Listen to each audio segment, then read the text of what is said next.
You're watching Stand With Us TV Live. Stand With Us is working around the clock and around the world, fighting anti-Semitism and supporting Israel. Thank you for joining us.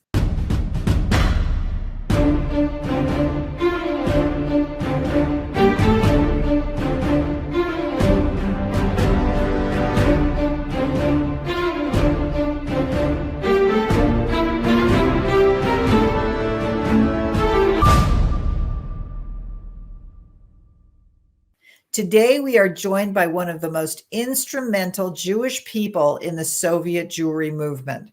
Refusing to take no for an answer over and over, Pamela Cohen fought a huge battle for decades for the civil rights and the freedom for the very isolated and persecuted Russian Jews.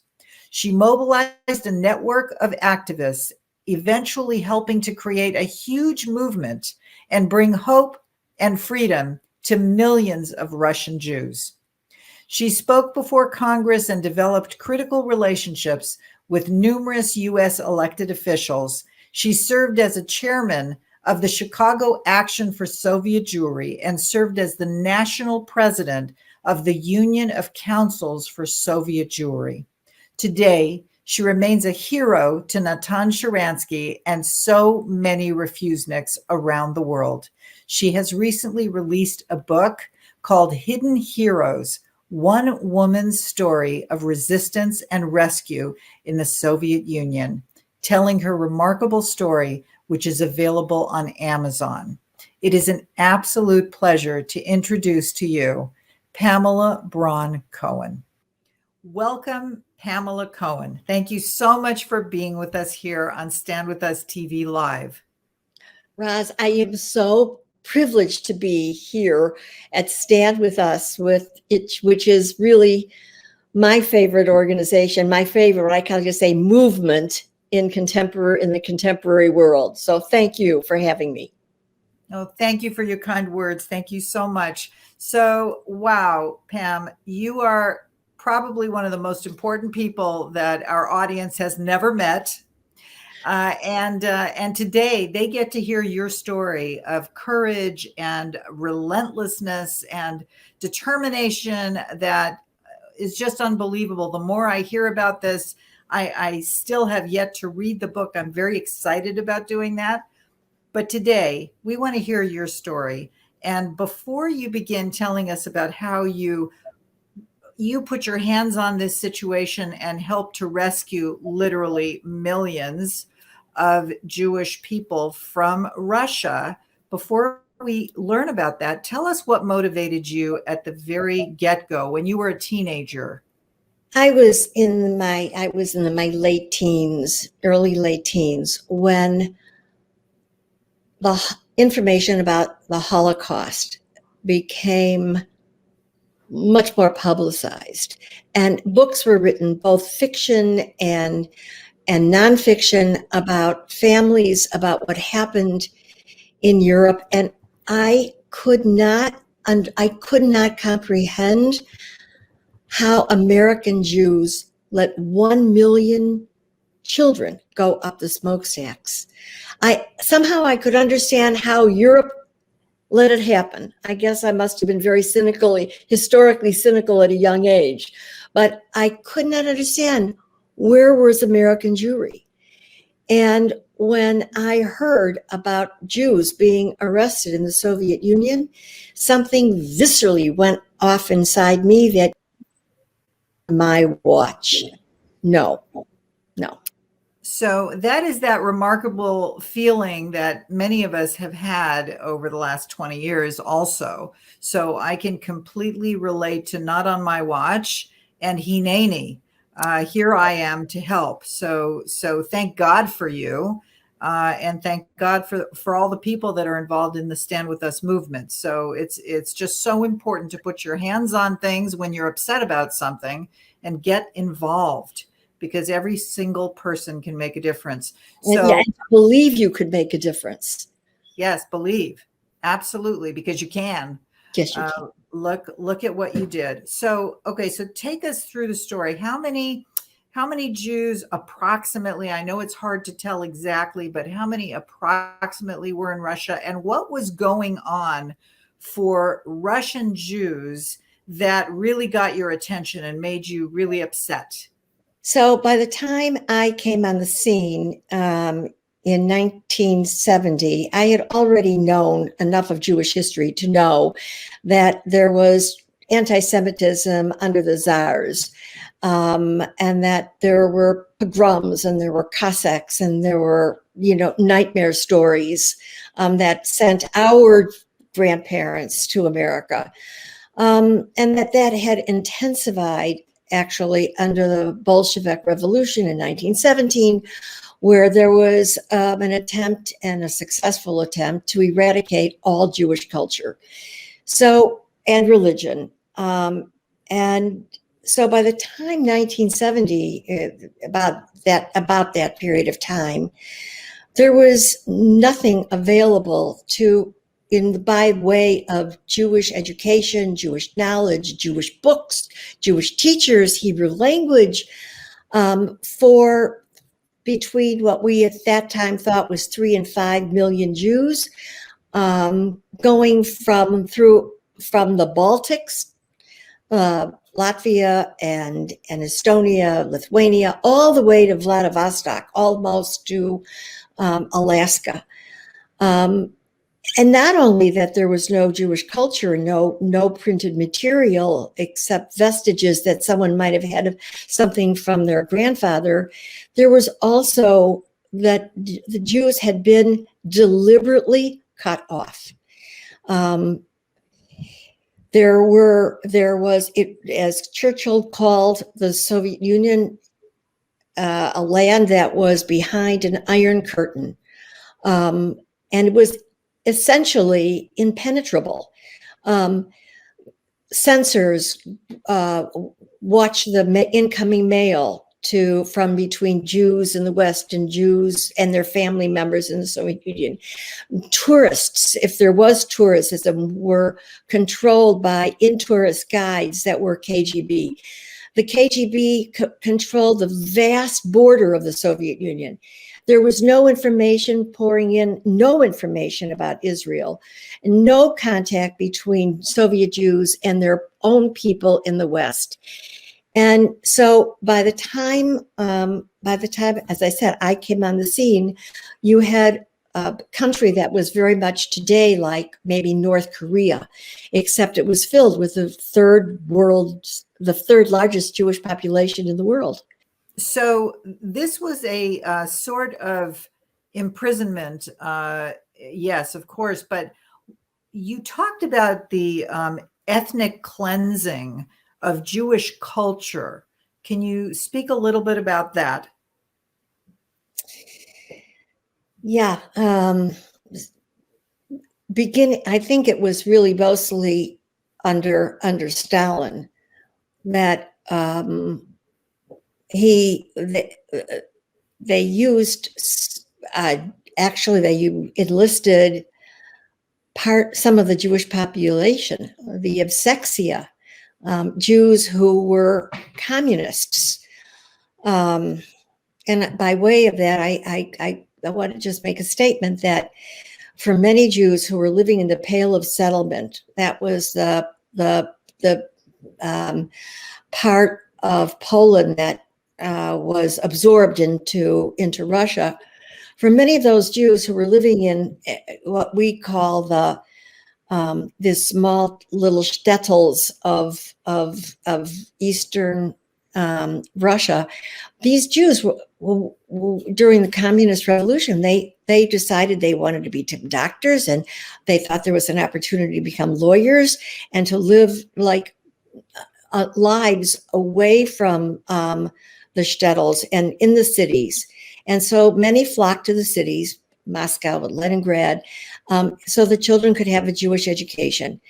And those Jews, many of them, some of them, joined the Communist Party and adhered to the communist dictum to eradicate the yeshivas, Jewish books, the shuls. The shuls were closed. The few shuls that were remained open were controlled by KGB. The rabbis were brought on by KGB. And literally by the 1960s, even, there was really nothing left. Maybe a child might remember an Alta Zaidi, but there was no where to go for Jewish education. Pam, you told me about a plane hijacking, and were very interested because that was like a pivotal moment, I think, for a lot of people, that Jews were trying to hijack a plane, and then the Leningrad trials. Can you walk us through that and how that had an impact? Yeah, there were two very impactful events, a series of events. One was predating the Leningrad trials, the 67 war in Israel, in which even on Soviet anti-Semitic TV, the media showed parts of the battle, and the Soviet Jewish public could see Jewish soldiers in military garb with guns, fighting for something that they did not realize was a Jewish state.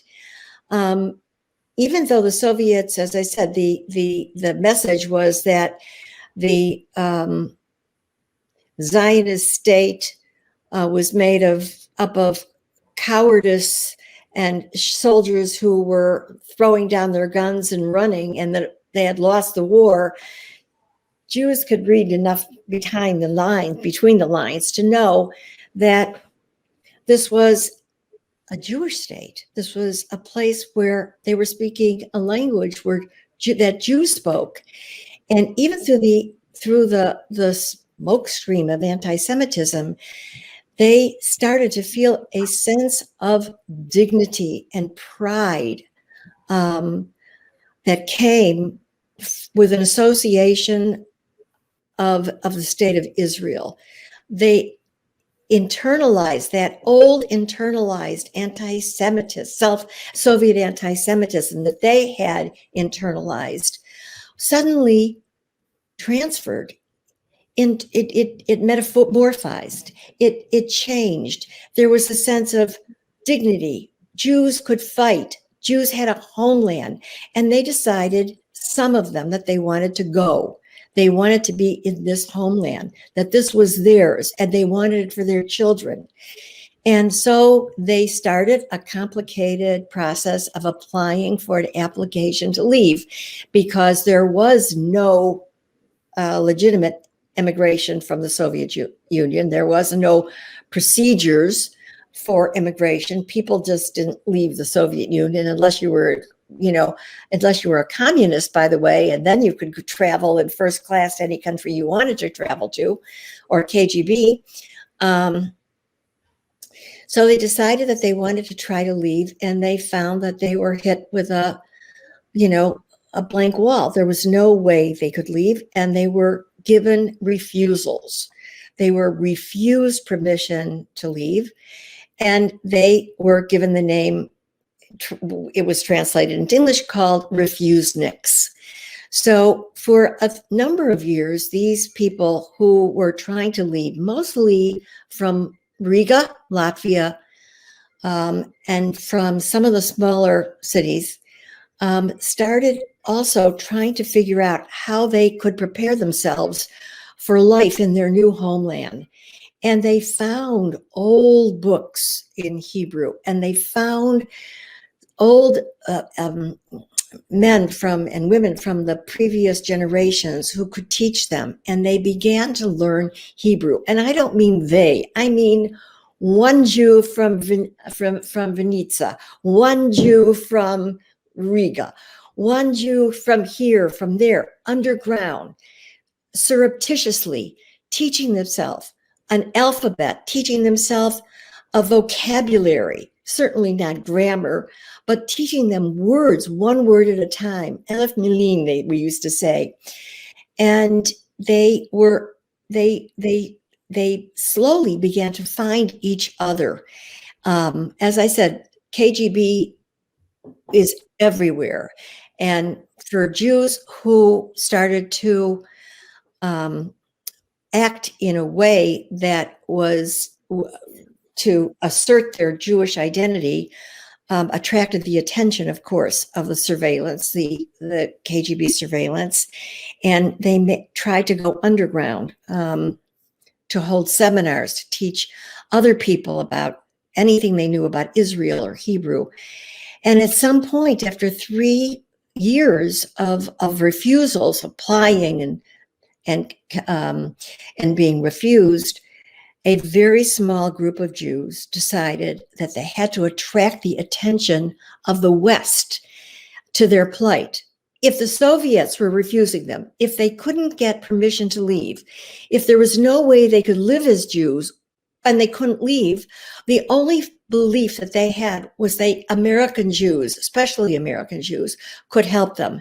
And so they decided to throw up a firecracker in a desperate situation, which they knew, of course, would end in their arrests. And they attempted to take a plane from Leningrad to Sweden with the intent of removing it was a small plane, removing the pilot from the plane peacefully, tying him up. They didn't have any kind of military weapons. They didn't have guns. They all met on the tarmac in Leningrad. I think it was June 1970. And of course, before they ever got anywhere near the plane, they were KGB and police and militia everywhere. They were apprehended. They were dragged off, thrown into prisons, and put tried in show trials. And two men were given the death sentence. One woman, Silva Zalmanson, was among the defendants, and very well known former refusenik Rabbi Yosef Mendelevich, who has written his books and is very well known, was among them. Mark Dimschitz, who was the pilot, his book has just been published. This was a seminal moment not only in Russian Jewish history, but it's in Jewish history. The West, I heard the announcement on the news that Jews had tried to take a plane from Leningrad to Sweden and they were arrested. And in 1970, when there was a lot of terrorism going on in the world, I could not conceive that Jews were hijackers. Something didn't seem right. And I started looking behind the scenes for information about these Jews. And it was not publicized, Roz. I mean, it wasn't, there wasn't a follow-up article in the New York Times the next day. There was no internet. Nobody else had heard the report. And I started, trying to find information. I finally found a paper in Pennsylvania, a weekly paper that published information about Soviet Jewry. I don't know how they got it, but there was a weekly column, and they advised to write protest letters to the Soviet embassy. They gave the names of the defendants. And I put together a group of young moms, and we met, and while they were writing about gun control and all kinds of social issues, I was encouraging them to write letters on behalf of our people who were arrested in Russia. Amazing story. How long were those people held in prison? I know there was a trial and it was semi-public, as you say, but it seems to have been a catalyst for a lot of people. It was a moment. It was a moment. It was a moment on both sides of the Iron Curtain. It was a moment in which Jews inside the Soviet Union understood what had happened immediately because they know how to read between the lines. And many, many, many hundreds of Jews decided to start to immigrate. In the West, we also saw as the catalyst, And we saw that there were thousands of Jews, maybe more, we didn't know at the time, who wanted to leave the Soviet Union. And we began to demonstrate, write letters, and find each other. A group in San Francisco, a group in Chicago, a group in Long Island, small groups of individuals who collected information and then began sharing the information. It's amazing that you found one another and that there were people that cared. There always are. And even before all the social media stuff, that you were able to find one another. So really, that's in itself miraculous to begin to have this movement grow because of the pain and suffering of the Russian Jews. So, it's hard to even, can I just say that in terms of what you just brought up, such an important point. I was living in the north suburban part of Chicago. And in the early 70s, working by myself, trying to get information, I did not know that downtown Chicago, 40 minutes away, there was an organization called Chicago Action for Soviet Jewry. And when I realized that, and someone put me together with that, because we were just a small little nucleus of, Highland Park ladies working on letter writing, it made a huge difference, because the woman that was running it was a very, very knowledgeable, sophisticated activist. And she really, I say that she gave me a PhD in Soviet studies. And I began learning with her. And she had connections with these councils throughout the country. And by 1975, 1976, there was a union of these independent councils who were, consumed with what was happening to Jews in the Soviet Union. So, Pam, just to recap, the suffering that was going on, basically the ethnic cleansing of the Jewish culture in Russia, the desire of people to leave, to just be set free as people, let alone as Jews. It was just a lot, and you answered the call, and this is a riveting story to begin with. The relentless work that you did is also so impressive. I just want to stop for a moment and note that, Pam, there are thousands of people watching right now. They're coming from cities all over the world, and I want to encourage everybody not only to get the book, but also right now, if you have questions, please enter them in the comments section. And so that, by the end of the show, we're going to try to get to as many of your questions as we can in the time that we have. So Pam, continue the story, please, and tell us, you started to chair, you became the chair of the local Chicago effort, and then you became a national chair. Yes. What was going on? Okay, so as I was working with Chicago Action for Soviet Jewry under the chairman, she gave me refusenik cases, and we had been collecting cases of people in the Soviet Union who were refused permission and who wanted publicity, who wanted help from the West. And what I did was to bring these cases to different groups of people and tell them that they were in fact responsible for them. They had to write letters to them and write on their behalf.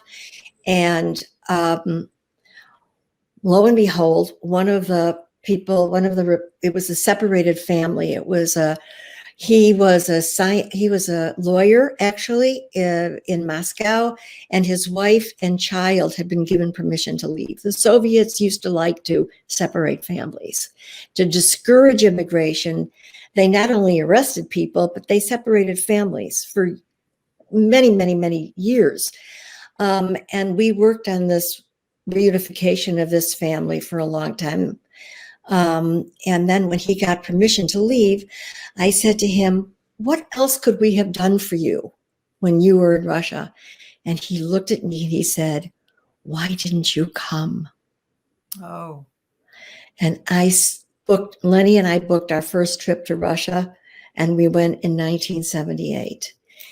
And the chairman of Chicago Action briefed us, and the briefings were very, very intensive briefings. You had to learn to read Cyrillic. You went knowing every single case, the person that you were to meet. You had specific questions to talk to them about. You had to bring back certain answers. Everything was memorized. If KGB stopped you at the airport, you had nothing on you. And we went to 5 cities, and they were my people. I met people who were larger than life, people with enormous moral courage and stamina and vision, people who believed in an ideal, whether it was Israel, whether it was the right to leave a country, whether it was the right to practice Judaism, whether it was the right for cultural rights, whether it was the right to teach Hebrew. There were many, many, many different composites of this movement. But every single one of them was justified, and every single one of the people that I met was a hidden hero. They were magnificent people, and they were putting their children and their husbands and their wives through daily anxiety. I just want to stop and say that when you apply to leave the Soviet Union, there is a 17-step process, which is nothing at all like making Aliyah, by the way. It is it is bureaucratic, but it is a process, an intentional process to turn you into a social, political, and economic pariah. Because you have to notify the person who runs your apartment that they have to sign off on your application. You have to bring the application to your institute, to the scientific advisor, or to your school, and to all the schools that your children might be going to. And you have to get permission from your parents. Now, if your parents are have joined the Communist Party in order to work at a certain institute, they will have immediate reactions from the government on your application. So many parents will not sign off on their children's application. If they don't sign off, you can't apply. If your parents try to get permission, if your parents are lying in a cemetery somewhere, I mean, it was a very difficult process to apply, almost a privilege to apply.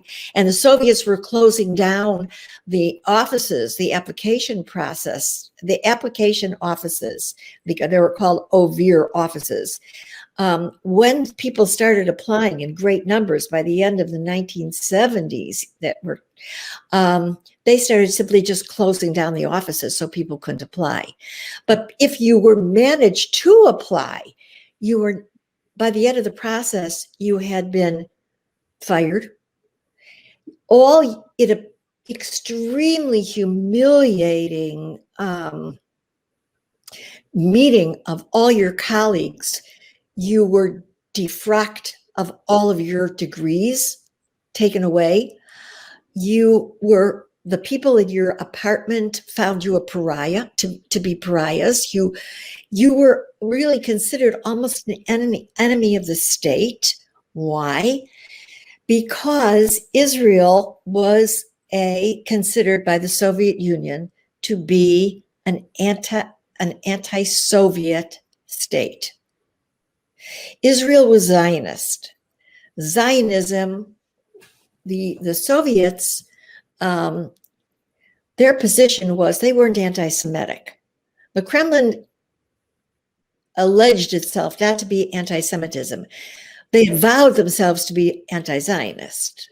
It's much like today, by the way, in America. Sounds very familiar. Yeah, I'd say it's very much like America. It's very many things are very similar, unfortunately, running in parallel to the history that we experienced in Russia, including, by the way, the conformity.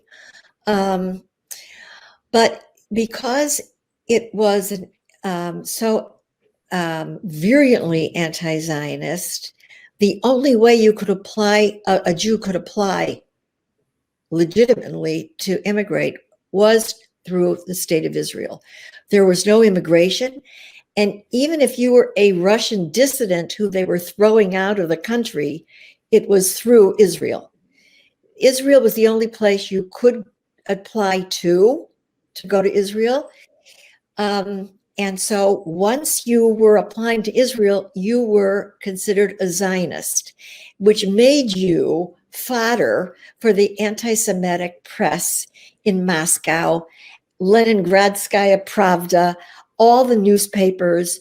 There were pictures, they ran pictures of refuseniks. You could see your daddy's picture as an enemy agent in a newspaper. They ran movies about these people. And nevertheless, and then they arrested them, of course, sometimes on 15-day trials. Some those who were thrown out of their jobs couldn't get jobs because KGB made sure that no one ever worked again. Maybe you could get a job as an elevator operator, but if you couldn't get a job and you had a PhD, you were arrested for parasitism because it was illegal to not work in the Soviet Union. So you could be arrested for, if you were a refusenik, you could be arrested for jaywalking. It didn't make any difference what you did. And if you were holding a seminar, for example, in Leningrad, to teach Jewish history, you could expect a pounding on the door and 15 KGB agents and taking the names of everybody there, not knowing who they were going to arrest.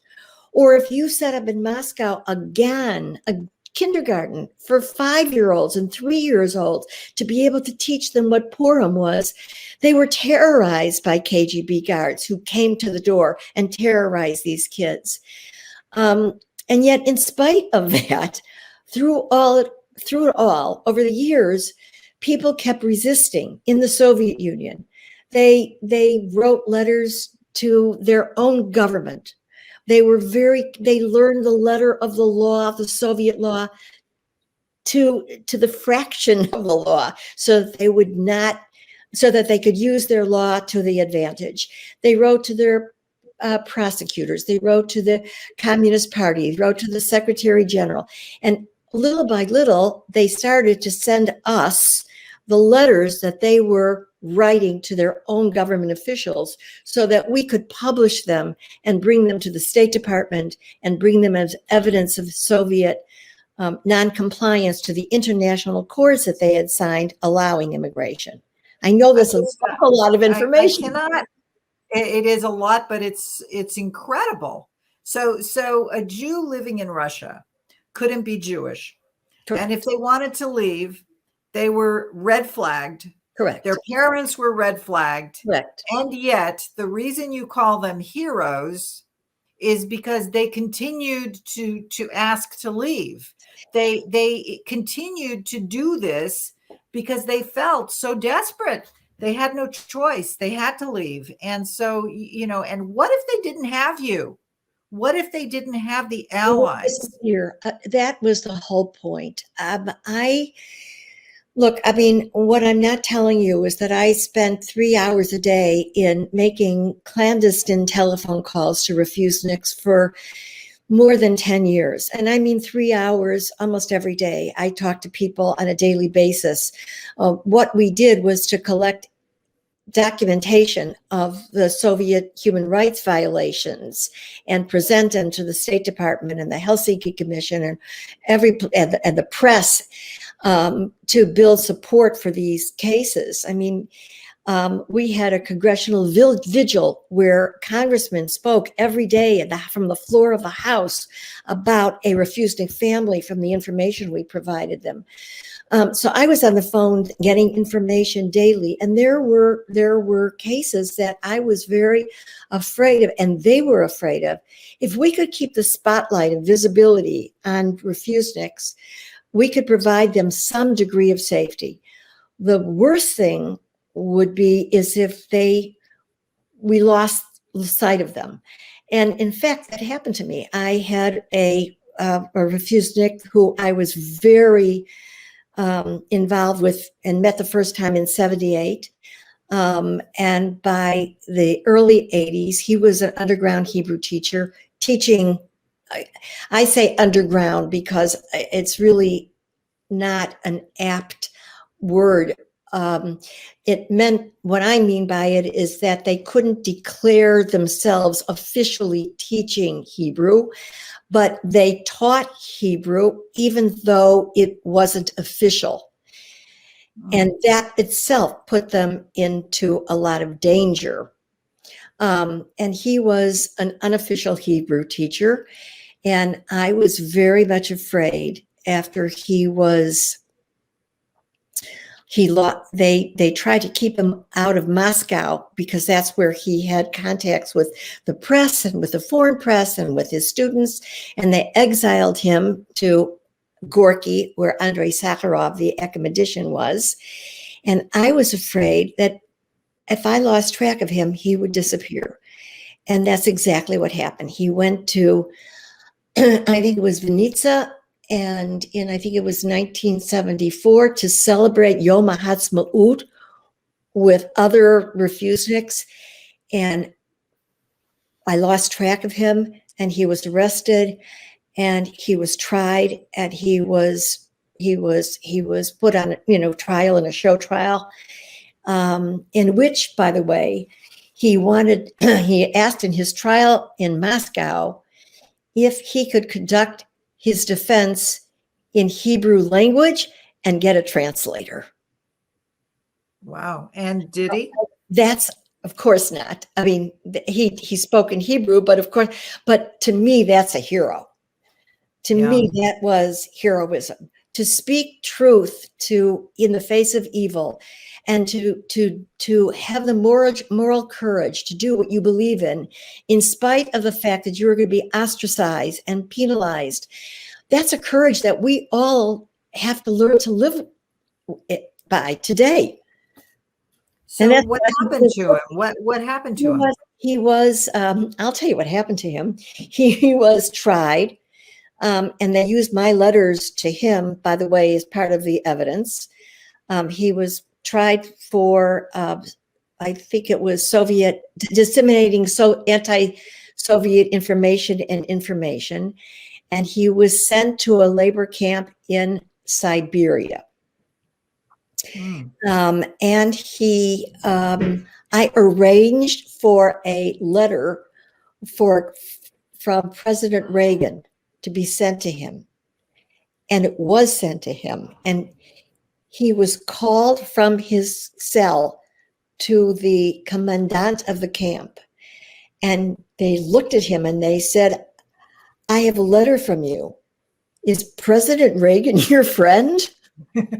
So he said, he has a great sense of humor. He says, in a very thick Russian accent, he tells the story. He says, "I don't care. If President Reagan wants to be my friend, he's my friend." And ultimately he was released, and he lives in Efrat. Oh, nice. Very nice. Happy ending, but what a trauma. What a trauma.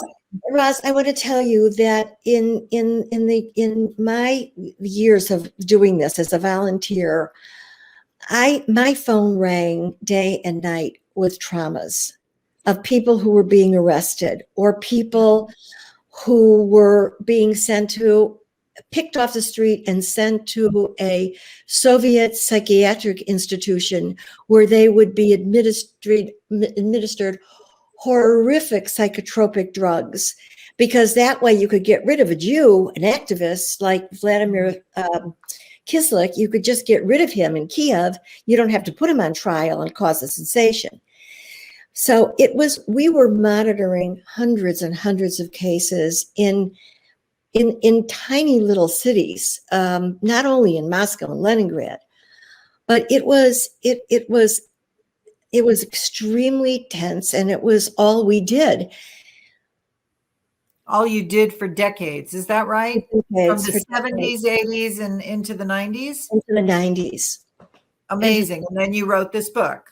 So then, I wanted to take a look at some photographs with you that you sent us, and maybe you could tell our audience a little bit about these incredible photos. So I'm going to ask, I wonder if we could bring up these photos in real time. This is in Lithuania. And here I am in a briefing Congressman Steny Hoyer, who is still, we all know, he's in the Congress on the right, and Dennis DeConcini, Senator DeConcini, who were members of the Congressional Helsinki Commission. And I'm giving them a briefing there about the state of Soviet Jews. This is the annual meeting of the Union of Councils in Moscow. It was the first open meeting in history between Jews from the West, including Israel, and Soviet Jews from the Baltics to Vladivostok. And here we are in,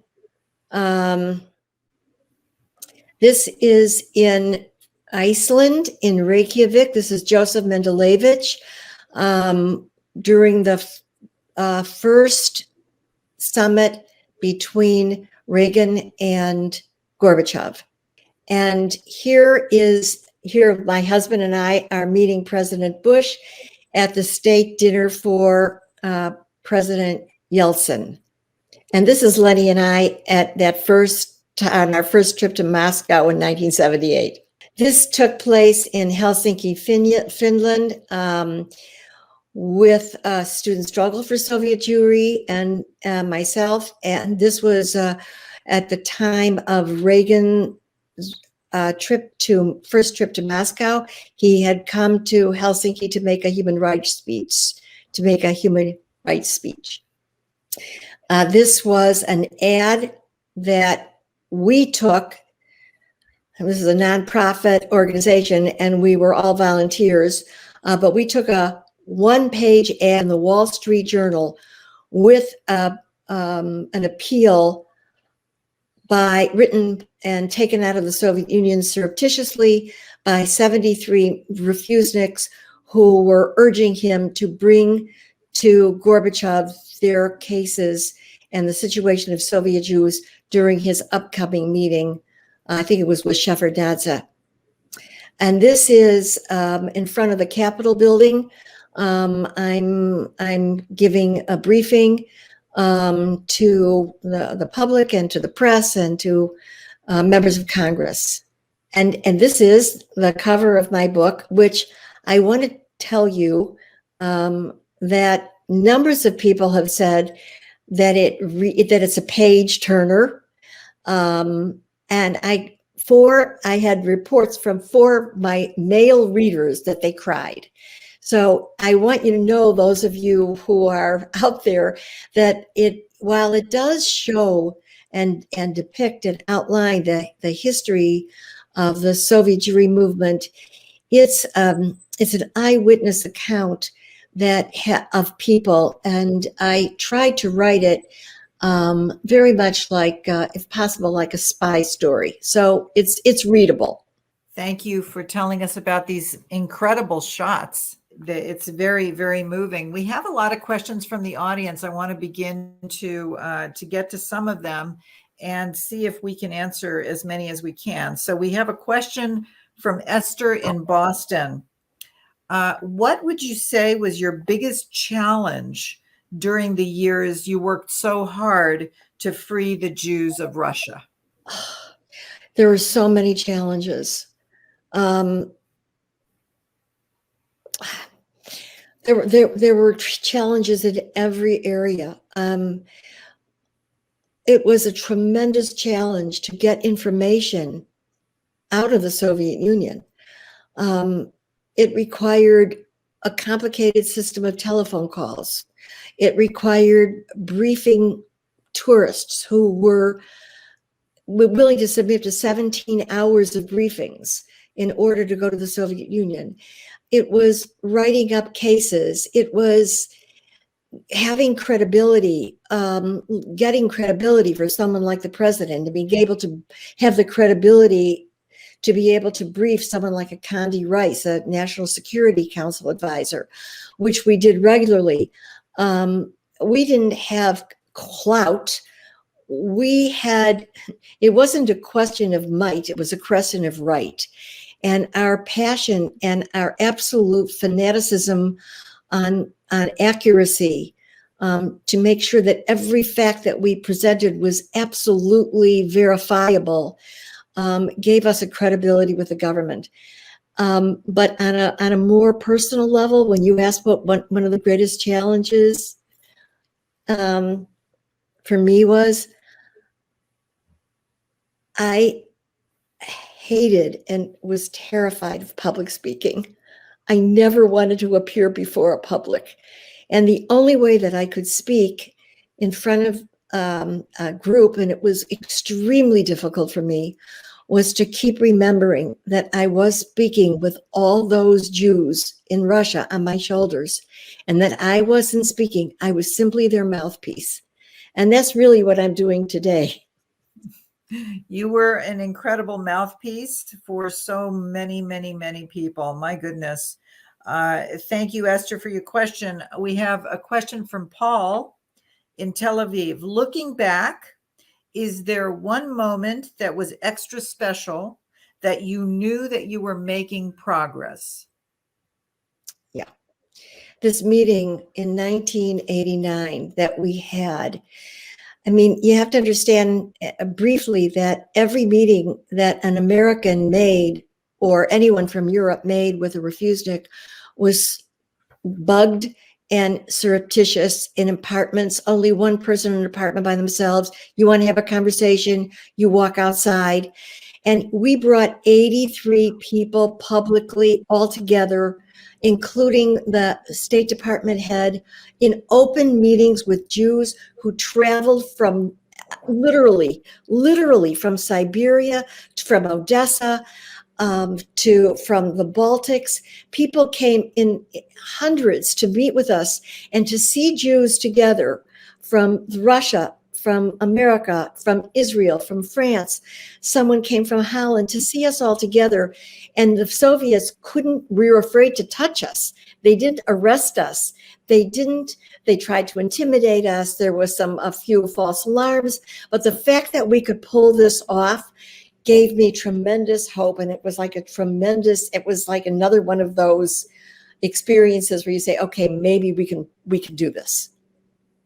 A question from Barbara in Los Angeles. Do many Jews of Russian descent know what you actually did for them? Barbara, I have to tell you, it isn't a question what I did for them. Russian Jews do not know their own history. I wrote this book because I think that they have to know the incredible people on the inside of the Soviet Union that forged the path to immigration, that chiseled open the doors for them. I remember in 1979, people would call me in my office and say, Pamela, which is what they called me, can you send for my family? What do you mean send for them? I'm not highest. I got to get them out. People didn't know in those years how they got out. And it's really one of my dreams that every person who came from the Soviet Union and their families will be familiar with this history. And Barb, I've got to tell you that I'm the last one who can tell the story. There wasn't anyone yet there isn't anyone from my movement who is alive now, who was working in partnerships with the refuseniks. There was no one left who was, a witness to history. And this is the last story that can be told like this. Oh, and it's so essential. People do need to know their own histories. I love when you said Pamela, because you know what we think of. We think of the Sacha Baron Cohen movies and the character Pamela, the way he pronounced Pamela. Okay, a question. Sorry, I had to say that. So a question here from Sarah in Paris. Do you personally know Natan Sharansky? And if yes, what is he like? Okay, so I met Natan, came out of Russia in I think it was February of 1986, and I met him that spring. We had here a hearing on Capitol Hill in which he and the former dissident Yuri Orlov testified. I was shocked that someone who had been sitting in prison and isolated selves for 9 years had the exact same view of the world and of the Soviet Union, of the Soviet Jewry movement that I did. He's very, very, very bright. I saw him, in fact, 3 weeks ago when we were, he spoke at the launch of my book in Jerusalem in August. He's smart, he's incisive, he's very, very funny. He's got a great sense of humor. And he was arrested because he was a link between the Jewish movement and the dissident movement. The Soviets didn't like that. And his wife is as equally, I have to say, I've known Avital Sharansky since she was Natasha Stiglitz before their marriage. And she is also another one of these people of just enormous personal courage. She, like me, also didn't like the publicity. She also didn't like to be in the public eye. And she also didn't like public speaking, that because of her husband, she was also forced to do that. And she was his chief spokesman. Well, Pamela, I am sorry that we need to wrap this up, but it's been an amazing journey. Just even listening to your stories and how you did this. You are a symbol of the expression Hineni. Here I am, I'm going to help. It's just amazing. And we see these people now today at Stand With Us. This is so important in terms of the history of the Jewish people and the history of Soviet Jewry. And can I just add? Can I just make one final comment, which it's something that I really didn't see while I was doing this work. I saw it only afterwards, but I learned somewhere along in my life that we were expelled from Jerusalem because of our disunity. And this miracle of this largest rescue of Jews in history, I see in retrospect as a result of our tremendous unity. The unity between Jews in the Soviet Union and Jews in Paris, by the way, and in South America and all over the world.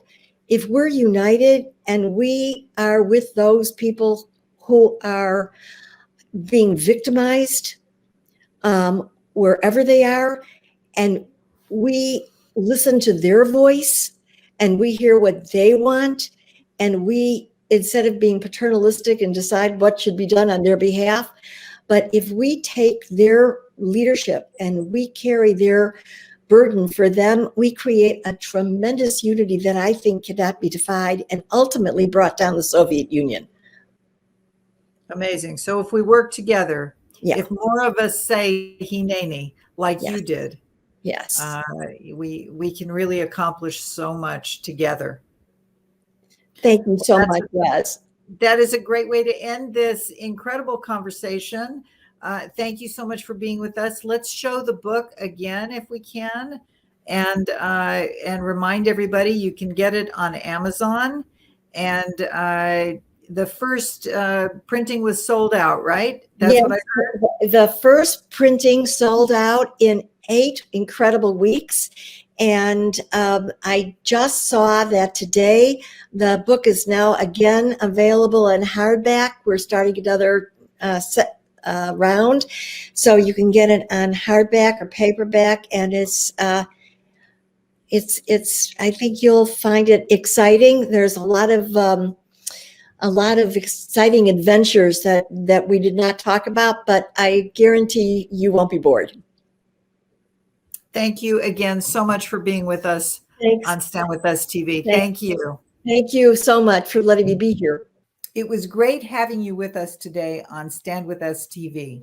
Watch the great shows that you've missed, like our interview with Dumasani Washington, Ambassador Michael Oren, and Senator Joe Lieberman, and so many others. Just go to standwithus.tv. It's free, and you'll find a ton of video content there. And don't forget, if you love the work of Stand With Us, you can support us at standwithus.com/donate. We look forward to seeing you again soon. Thank you for standing with us, and shalom from Stand With Us.